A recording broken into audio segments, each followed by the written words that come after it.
Welcome back to Hair What I'm Saying, the podcast where we have the conversations about hair that often go far beyond hair itself.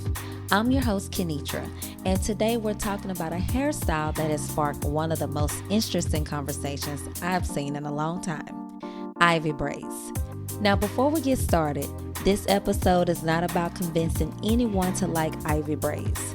In fact, one of the things I found most fascinating was that many Black women who joined the conversation openly said they would never wear the style themselves. The real conversation wasn't about whether Black women liked the hairstyle. The real conversation was about what the reactions to the hairstyle revealed. What language did Black women use? Why did certain comments resonate while others felt dismissive? Why did some Black women immediately connect the hairstyle to freedom, texture, softness, and individuality, while others connected it to ideas of neatness, professionalism, and acceptability? And perhaps most importantly, why do we rarely question the standard themselves? Let's get into it. Recently, ivy braids have become one of the most talked about hairstyles online. Some Black women love them, some of them did not so much. Some see them as boho, whimsical, free-spirited, and soft, while others saw them as messy, unfinished, or simply not their preference. Now, if you've been following the conversation, you've probably seen every opinion imaginable. I love them. They remind me of Lisa Bonet. They feel carefree. I would never wear those. I prefer neater styles. Every Black hairstyle isn't for every Black woman. And honestly, I appreciated a lot of those comments because disagreement isn't the problem. Neither are preferences or aesthetics. I've never believed every Black woman should like every Black hairstyle. We are not a monolith. We don't all have the same style, the same preferences, or the same vision of beauty. The interesting part wasn't whether Black women liked ivy braids. The interesting part was how Black women talked about them, because the comments started revealing something deeper. What I noticed was that many Black women weren't simply saying they didn't like the style. They were explaining why. Some associated the style with freedom. Others associated it with disorder. Some people saw texture. Others saw a lack of neatness. Some people saw individuality, while others saw something that needed to be corrected. And that's when I realized we weren't really talking about ivy braids anymore. We were talking about standards. We were talking about expectations. We were talking about the messages many of us have absorbed about what Black hair should look like. And once I realized that, the conversation became a lot more interesting. One of the biggest things this conversation made me think about is the difference between preference and internalized standards. Now, before anyone gets defensive, let's be clear. Everyone is allowed to have preferences. You can love sleek styles. You can love polished styles. You can love knotless braids, silk presses, twists, locks, afros, wigs, weaves, or shaved heads. None of that is the issue. The question I'm interested in is, where do our preferences come from? Have you ever stopped and asked yourself that? Because many of us inherit beauty standards long before we ever consciously choose them.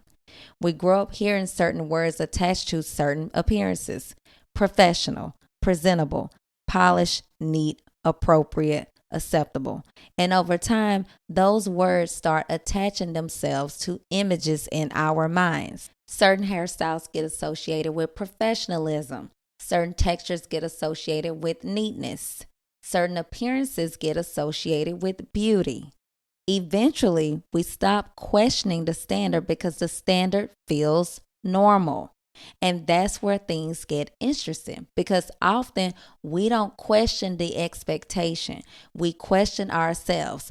Am I polished enough? Am I professional enough? Am I presentable enough? Am I acceptable enough? We spend so much time trying to fit the standard that we rarely stop to ask, who created the standard? Who decided what professional hair looks like? Who decided what polished hair looks like? Who decided what acceptable hair looks like? And why do so many of us accept those standards without examining where they came from? One of the most powerful comments I received on TikTok came from a woman who shared that she once asked her bank that she worked at whether braids were acceptable before getting them. Think about that for a moment. Not because she was wrong, not because she lacked confidence, but because at some point she had learned that her hairstyle might need approval. And when she reflected on it years later, she realized how strange that actually was. Why should anyone need permission to wear a hairstyle connected to their culture and identity? That's the part of the conversation that keeps pulling me in, not the hairstyle itself, the internalization, the conformity, the way many of us learn to adapt to standards without ever questioning whether those standards deserve our compliance in the first place. And this is where I think some people miss what I was trying to say. A few people commented things like, it's not that deep. And honestly, I understand why someone might feel that way if they're only looking at ivy braids as a hairstyle. But for many Black women, hair has never just been hair. Hair has been tied to acceptance, opportunity, identity, and survival. And that's not me being dramatic. That's Black hair history. One of the earliest examples is the Tignon laws in Louisiana during the late 1700s. Black women were required to cover their hair with head wraps because their beauty, style, and presentation were viewed as threatening by white society. Think about that. Think about that. Imagine your hair being considered so powerful, so beautiful, or so socially disruptive that laws were literally created to regulate how you wore it. And while many women complied, they also resisted. They turned those head wraps into fashion statements, using fabrics, colors, and styling as a way to express themselves. Even in restriction, Black women found ways to reclaim their identity. Fast forward hundreds of years later, and we still see conversations around Black hair showing up in schools and workplaces. We've heard stories of children being sent home because of their hair, students being told their locks violated dress codes, employees being told their natural hairstyles looked unprofessional. And that's exactly why legislation like the Crown Act became necessary. Think about it. If Black hair was truly just hair, why would we need legal protection from discrimination based on hairstyles associated with our race? The existence of these conversations tell us something. The existence of these laws tell us something. The existence of these experiences tell us something. Black hair has always carried social meaning, whether we wanted it to or not. And that's why many people instantly recognize that the ivy braids conversation wasn't just about ivy braids. It was about everything attached to them. One of the things that kept coming up in my comment section was the word neat. And I want to talk about that for a second because neat sounds harmless. Most of us have used that word. Most of us have heard that word. But sometimes it's worth asking what we mean when we say it. Throughout history, Black people have often been taught that acceptance comes through conformity. Speak this way. Dress this way, wear your hair this way, present yourself this way. And if you do all of those things, maybe you'll be viewed as respectable. Maybe you'll be viewed as professional. Maybe you'll be viewed as worthy. The problem is that those standards were often created without us in mind, and yet we spent generations trying to fit ourselves into them, sometimes without even realizing it. That's what fascinated me about the comment from the woman who said she once had to ask her bank if braids were acceptable to wear in the workplace because she wasn't trying to betray herself. She wasn't trying to reject her culture. She was navigating a system that taught her there were consequences for getting it Wrong. Many of us have done the same thing. We adjusted, we adapted, we learned the rules. But what if we started asking a different question? What if instead of constantly asking ourselves if we're acceptable enough, we started questioning the standard itself? Who decided texture hair was less professional? Who decided volume was less polished? Who decided certain aesthetics represented excellence while others represented carelessness? And why don't we challenge those assumptions more often? I think that's one of the reasons Ivy braids sparked such strong reactions, because whether people realize it or not, the style challenged certain ideas about control. It challenged the expectation that every strand should be perfectly placed. It challenged the idea that beauty must always look polished in a very specific way. And whenever something challenges a standard, people respond. Some people embrace it, some people reject it, some people feel uncomfortable, some people feel seen. And honestly, all of those reactions tell us something. Because sometimes a hairstyle isn't just a hairstyle, sometimes it's a mirror. And what we're really reacting to is what we see reflected back at us. One of my favorite parts of this entire discussion wasn't the debate. It was the comments. Because while some people were focused on whether they liked Ivy braids, others started sharing experiences and perspectives that revealed something much deeper. One comment that really stood out to me said, "I'm so glad I grew up never hating how kinky hair looked. It's always looked fluffy and nice to me. It's messy, it's cool, and you can't convince me to hate my hair texture." When I read that comment, I immediately thought, what a gift. Because the truth is, not every Black girl grew up feeling that way. Many of us grew up hearing words like nappy, unkempt, too much, too wild, too big, too messy, hard to comb, hard to do, all of the things, okay? So when I see Black women proudly describing kinky hair as fluffy, beautiful, cool, expressive, and free, I don't take that lightly. Because too often and too many times, our hair has not been seen in such light and femininity. That's not just a comment about hair. That's a comment about self-acceptance. That's a comment about identity. That's a comment about healing. Another comment that stood out to me came from a woman who said she personally wouldn't wear Ivy braids. And honestly, I love that comment too, because she followed it by saying she still understood why the conversation was important. That comment reminded me that understanding doesn't require agreement. You don't have to wear a style to understand why it matters to someone else.